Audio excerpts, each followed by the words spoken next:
In this video, I'll give you a tour of EventKoi's latest feature, Tickets.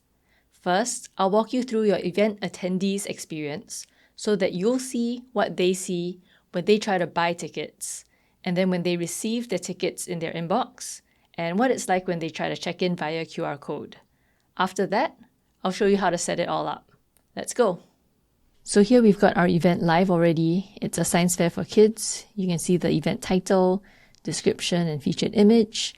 We've got our date and location on the right as well, along with an add to calendar button and a share button. On the bottom right hand corner, we've got the tickets. So here a modal pops up and you can see two types of tickets, a $5 early bird ticket and a $10 regular price ticket.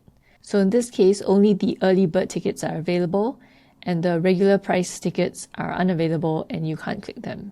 So let's go ahead and purchase our ticket for a total of 5 Singapore dollars.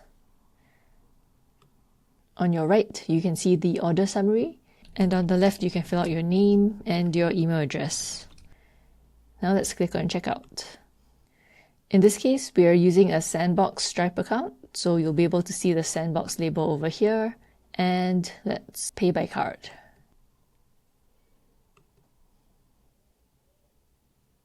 Once the payment is processed, you'll be taken back to the event site. Here, you'll see a payment successful notification and your tickets will be sent by email. So now let's check our email. Here's what the email looks like. You'll see the order ID, check-in code and QR code, along with your ticket and event details. To check in, an event attendee simply needs to present their QR code to an event organizer who will scan their QR code and check them in. Now let's see how to set all of this up in EventKoi. So here we are in our WordPress dashboard, specifically our EventKoi dashboard. To begin, let's go to Settings. Here, we're going to set up our payments. And as you can see, we've got Stripe test mode set up with our API key set up.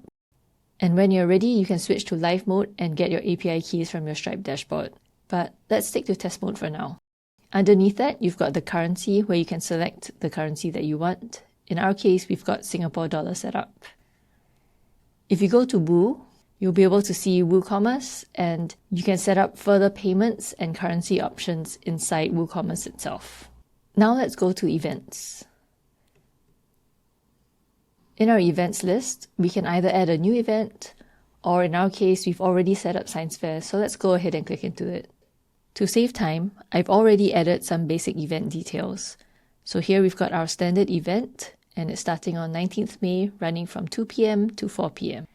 If you scroll down to attendance, you'll see that we've currently got it set on none. However, if we select tickets, you'll see that a new tab opens up here called Tickets. In the Tickets tab, we've got 3 sub-tabs: Add Tickets, Attendees, and Sales History. We have to add tickets first. You have the option of creating an attendee account every time someone purchases a ticket, as well as show remaining tickets on the event page. For now, let's toggle this on. You can also set terms and conditions for the event as a whole, as well as individual terms and conditions for each ticket. Let's give this ticket a name and a price. Let's give it a quantity, and let's leave max per order empty for now, which means that one person can buy all 20 tickets if they wanted to. You can see the currency over here with the option to change currency if necessary. Now let's pick a ticket start date, as well as start time, and an end date and end time. We'll also give it a description, and we'll leave the additional terms and conditions field empty for now. Now let's go ahead and add an extra ticket. It's also worth noting that you can set tickets to active or inactive, and you can even delete them if you want to. If you're happy with what you have, you can go ahead and click Publish. And now let's preview the event. And here it is. This is our science fair, and this is exactly what you saw at the start of the video. Now let's look at the Attendees tab. Here you can see all the people attending the event. So in our case, only one person has purchased a ticket so far, and that's me. Here you have the option to check in an attendee. I'll check them out again. This box is for checking in a specific number of people. So imagine my order had 3 tickets, but only 2 have arrived so far. I could in theory check in 2 people first, and then check in the 3rd person later on. Here is the check-in code, which you can use to cross-check against the person, order ID, and order status. To check in an event attendee, first log in on your phone to your WordPress account. Make sure it's an admin user so that you have the right permissions level. Then simply scan the QR code of your event attendee and you'll see the following notification that says checked in. You'll also see that your attendee is checked in correspondingly on your event attendees list. Because we're using Stripe as a payment processor, you can also click on the order ID to go into the order summary. Here you can see the order summary, the customer name, the payment method, as well as the activity. You can also add a note here if you wanted to. In this area, you can also resend the receipt or refund the customer, and archive the order if necessary as well.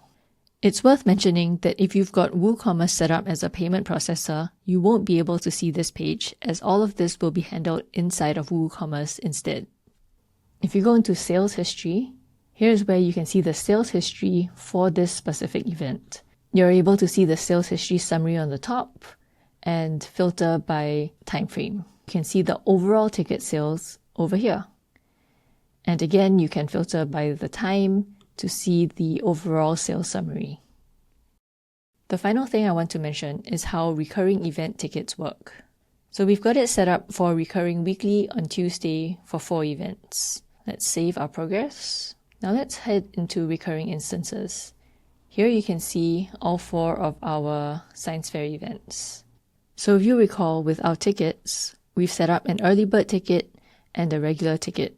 Both of these tickets will be available for each specific event. So now let's say that we want to change some of the tickets for a specific event.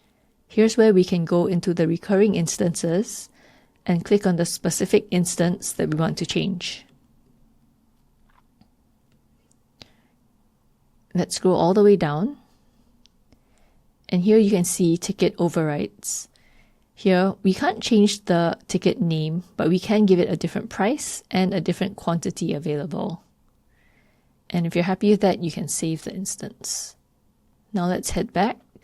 And if you go to tickets and attendees, you'll now see that you have a drop down over here where you can see the attendees for each specific instance. Likewise, for sales history, you'll now see a drop down where you can see your sales history for all instances or for a specific instance. And that's it. That's how you use EventKoi's latest feature, tickets. Feel free to get in touch via our website's contact form if you have any questions.